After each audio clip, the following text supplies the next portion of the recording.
Então, gente, obrigada vocês aqui. Queria falar do ovo hoje, já que hoje é um dia especial, né? Do ovo como renovação, como transformação e com a possibilidade de a gente renovar todas as nossas feridas, todas as nossas dores, renovar a vida, né? O simbolismo do ovo é bem importante. Que a gente que a gente possamos nos renovar sempre, transformar. O relato de ovo, do ovo, o relato de hoje, é, eu queria falar de uma experiência que eu tive, que eu estava fazendo atendimento de uma pessoa e a pessoa foi embora e tal, atendi. E eu estava com o meu canal meio aberto, né? Porque eu estava atendendo, então quando a gente atende, a gente abre mais o canal, né? É normal. E mesmo sem abrir, eu tenho as experiências que acontecem, né? Porque acontecem coisas mesmo sem abrir canal nem nada, né? Faz parte. Eu tive uma visão. Eu estava sozinha, tinha acabado de fazer um atendimento e tive uma visão de uma cordilheira de anjos. Era como se fosse assim, uns 100 anjos, num lugar muito alto, como se fosse acima de um lugar muito alto, e uns 100 anjos assim, imensos. Eu não vou dizer que eles estavam olhando para mim, porque não era isso. É como se eu tivesse entrado em contato com o plano deles, né? Eles nem estavam se comunicando comigo e nem olhando para mim. De alguma maneira, por algum motivo, abriu esse portal e eu tive essa visão. Só que foi uma visão que eu nunca esqueci. Eu fiquei impactada. E demorou assim uns minutos, 10 minutos ou 15 minutos para eu lidar com aquela visão, porque foi muito forte. Eram 100 anjos, mais ou menos, eu não contei, mas é como se fosse 100, eram muitos anjos. Eles estavam todos em fileira. E o lugar era muito azul, azul claro, era um azul assim meio. Nem era azul celeste, era um azul bem suave, um azul bebê, talvez. Um azul bem bebê. E eles estavam lá em fileira. Eu lembro que eu fiquei impactada com essa. Era um lugar muito alto. Eles não se comunicaram comigo, não houve nenhum tipo de comunicação, apenas eu tive a visão disso. Foi só uma porta que abriu, pá, e abriu. E a visão era acima, a visão que eu tinha era o olhar era acima da minha cabeça mesmo, era acima. Mas foi muito forte e muito bom. E não me esqueço, né? Assim, engraçado, uma coisa interessante que eu tenho memórias das minhas visões, por isso que eu estou relatando, né? Eu tenho memórias, eu não esqueço. As coisas que eu vi em vidência, em clarividência, eu não esqueço. Não esqueço. E aos poucos eu estou anotando e trazendo, porque são memórias mesmo, memórias. E são memórias que eu acho importante dividir. Essa visão dos anjos, muito interessante, eu queria relatar para vocês.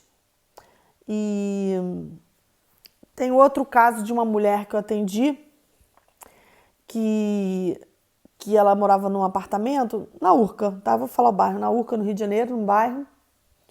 E trabalhava até com física, ela trabalhava como física. O trabalho dela era um trabalho meio de ciências exatas. Era uma pessoa que trabalhava com essa parte de física, pesquisa de física, ligada à pesquisa. Enfim, ela foi morar nesse apartamento.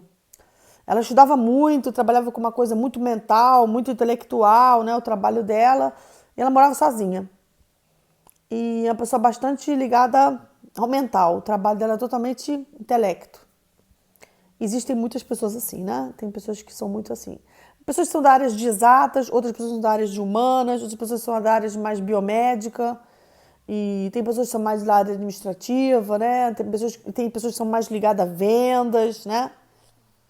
Tem pessoas que são mais ligadas à comunicação, né? Marketing, a atriz, o teatro, a música, né?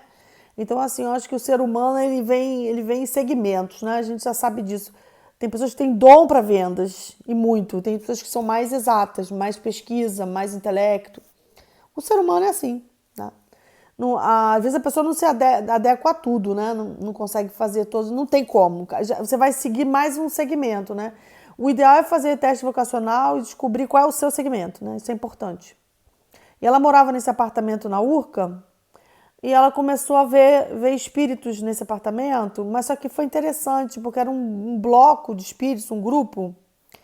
Eram espíritos assim, parecia ligado à Grécia. É muito estranha essa história.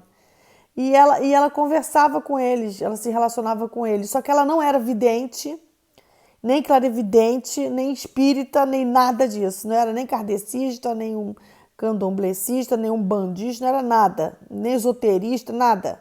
Zero. Não tinha nem religião. Era quase ateu. E ela começou a conversar com eles no apartamento. Ela achou tão absurdo que ela me procurou por causa disso. E ela não me contou nada, falou para eu jogar e para ver as coisas. E eu sintonizei e falei, engraçado, você está conversando, dialogando com um grupo de espiritual. Ela falou, é verdade, Érica. Ai, que bom que você está vendo isso. Me diga mais. Eu falei, é um grupo que está na tua casa. Mas por que eles estão falando comigo? Eu falei, porque eles moram, eles ficam ligados a essa casa. Ah, então não é atrás de mim que eles estão? Eu falei, não, eles estão ligados à casa. Não sei por que cargas d'água aqueles espíritos estavam naquela casa. Gente, tem muita casa ruim, casa pesada, casa negativa, mas também tem poucas, não é a maioria, poucas. Casas maravilhosas que você entra lá e tem uma energia absurdamente incrível, não é a maioria. As casas em geral são comuns, assim, não tem nem ruim nem boa. Tem muita casa que tem alguns mortinhos, é um pouquinho carregadinha, mas nada demais. Isso é o normal. Casas também que você entra ali que é o fim do mundo, não é a maioria, né? Mas casas incríveis, maravilhosas, que você entra e a tua vida vai melhorar só por causa da casa, eu já vi algumas, vou relatar. Essa é uma que eu tenho que relatar, porque é um caso oposto. Preciso pensar que tem só coisa ruim, né? E também a gente vê coisa boa, né? Também existe isso. E essa casa tinha espíritos lá ligados à Grécia Antiga, não me pergunte por quê, não sei. Só sei que ela conversava muito com esses espíritos e eles davam muito apoio para ela. E quando ela chegava em casa, ela via eles. Detalhe, ela não é sensitiva, ela só via eles nessa casa. Eu sei que ela entrou num certo pânico, eu falei, fica lá, te faz bem, nossa, é uma companhia incrível, é uma coisa maravilhosa. Você nem sabe a alegria que eu tenho deles me receberem em casa. Quando eu durmo, eles aparecem no quarto, faço comida na cozinha, eles ficam comigo na cozinha. Eu falei, pois é, fica nessa casa. Ela deu uma pirada que ela começou a achar que eu estava enlouquecendo. Eu falei, não é, cara. É uma coisa que aconteceu. Mas por quê? Por quê, Érica? Por quê? Cara, não tem porquê. Eles estão ligados a essa casa e gostaram de você. É só isso, eles estão ligados à casa. Ai, eu não entendo por quê, porque eu não consigo falar isso com meus amigos, nem com ninguém. Eu tenho vergonha de falar isso. Eu vejo eles na casa. Sim, porque eles se manifestam para você. Eles querem se manifestar para você. Gente, o fato é que essa mulher, ela alugava essa casa. Ela cortou esse aluguel, cara. Ela foi lá e rompeu o aluguel de pânico, medo da experiência.